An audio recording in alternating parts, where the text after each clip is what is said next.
let's go. Lastly, sir, this is an executive order on flag burning. It charges your Attorney General. Would you listen to this? This is very important. Flag burning. All over the country, they're burning flags. All over the world, they burn the American flag. And as you know, through a very sad court, I guess it was a 5-4 decision, they called it freedom of speech. But there's another reason, which is perhaps much more important. It's called death. Because what happens when you burn a flag is the area goes crazy. If you have hundreds of people, they go crazy. You could do other things. You can burn this piece of paper. You can, but when you burn the American flag, it incites riots at levels that we've never seen before. People go crazy. In a way, both ways. There are some that are going crazy for doing it. There are others that are angry about them doing it. Do you want to discuss that? Sure. So what the executive order does, sir, it charges your Department of Justice with investigating instances of flag burning, and then where there's evidence of criminal activity, where prosecution wouldn't fall afoul of the First Amendment, and instructs the Department of Justice to prosecute those who are engaged in these instances of flag burning. And what the penalty is going to be, if you burn a flag, you get 1 year in jail. No early exits, no nothing. You get 1 year in jail. If you burn a flag, you get, and what it does is incite to riot. I hope they used that language, by the way. Did they? Yeah, incitement is incite to riot. And you burn a flag, you get 1 year in jail. You don't get 10 years, you don't get 1 month. You get 1 year in jail, and it goes on your record. And you will see flag burning stopping immediately, just like when I signed the Statute and Monument Act. 10 years in jail if you hurt any of our beautiful monuments. Everybody left town. They were gone. Never had a problem after that. It's pretty amazing. We stopped it. But this is something that's, I don't know, in a certain way, it's equally as important. Some people would say it's more important. Because the people in this country don't want to see our American flag burned and spit on. And by people that are, in many cases, paid agitators. They're paid by the radical left to do it. You talk to these people, they don't even know, half of them don't even know what they're doing. They say, I don't know, they gave me money to do this. I see the same things that you do. They're bad people. They're trying to destroy our nation. That's not working, because I think our nation now is the most respected nation anywhere in the world, by far. But thank you very much. Andy No has been repeatedly beaten by Antifa, and including one assault that left him with a brain hemorrhage. Only days ago, Nick Sortor was assaulted in Portland by a flag-burning mob, and we've made it 1 year penalty for inciting riots. We took the freedom of speech away because that's been through the courts, and the court said you have freedom of speech. But what has happened is when they burn a flag, it agitates and irritates crowds. They've never seen anything like it on both sides, and you end up with riots. So we're going on that basis. We're looking at it not from the freedom of speech, which I always felt strongly about, but never passed the courts.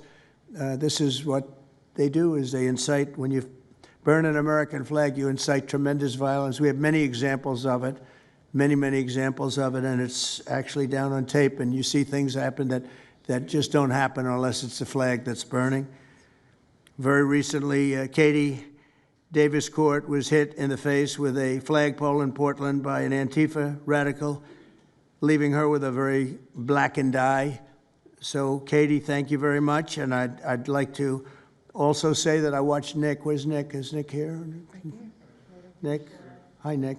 That was a rough time you went through. I hope you got my little note. I wrote you a note.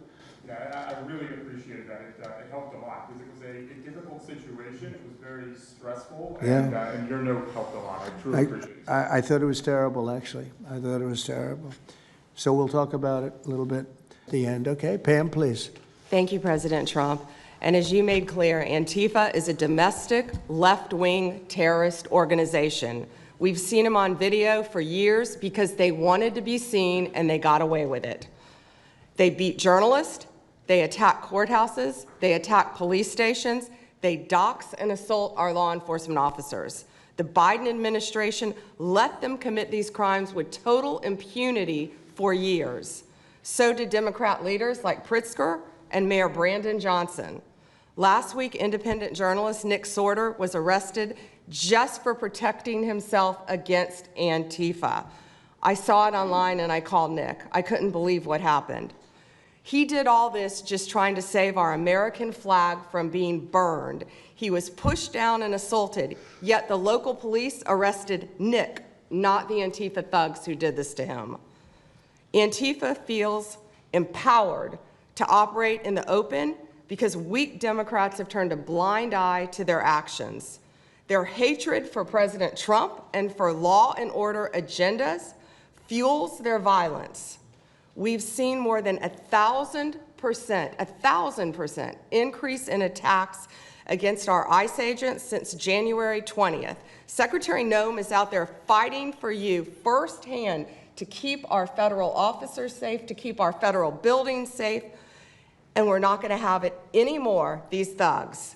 We saw what's happening in Portland and Chicago, and you saw what happened in Dallas. No longer. This is not activism, it's anarchy. We can't and we will not let masked terrorists burn our buildings, attack our law enforcement, and intimidate our communities. Under your leadership, President Trump, we're deploying the full might of the federal law enforcement to crack down on Antifa and other domestic terrorist organizations led by Stephen Miller. And Stephen, thank you for everything you're doing. It's concerning to me that you're seeing the Portland Police Department, as well as the governor of Oregon and the mayor, of course, coming out and running defense for pedophiles that have entered the country illegally 5 times. It's crazy. I'm glad it's taking a front row seat in the media. And, they're being forced to talk about it in reality because, we're the ones that were on the ground. We're the ones that are actually reporting what's going on. Much of the legacy media has been either ignoring it or covering for Antifa for years now. So thank you guys so much for taking this seriously. And President Trump, you mentioned that flag. So remember, you put out a truth right after That's right. I saw that. took this flag from that man that was burning it in the street. I saw it. Do you know who he is? Oh yeah, I know exactly who it is. So why don't you give it to Pam? Give it to the Attorney General, and let's start prosecutions. Yeah, I actually have a second flag that he tried to burn as well. So I have 2 of them from the same guy. Well, you also saw what happened when that flag started burning. Everyone went crazy. And that's when it started, when they started burning the flag. So thank you. If you could give the information, it would be great. Absolutely. And at least that horrible night made you famous. You got He was something out of already it. I got a text from the President of the United States, so I appreciate that. And President Trump, after that happened to Nick, I called Harmeet Dillon and we opened a pattern and practice investigation into the Portland police very publicly as to how they let this happen.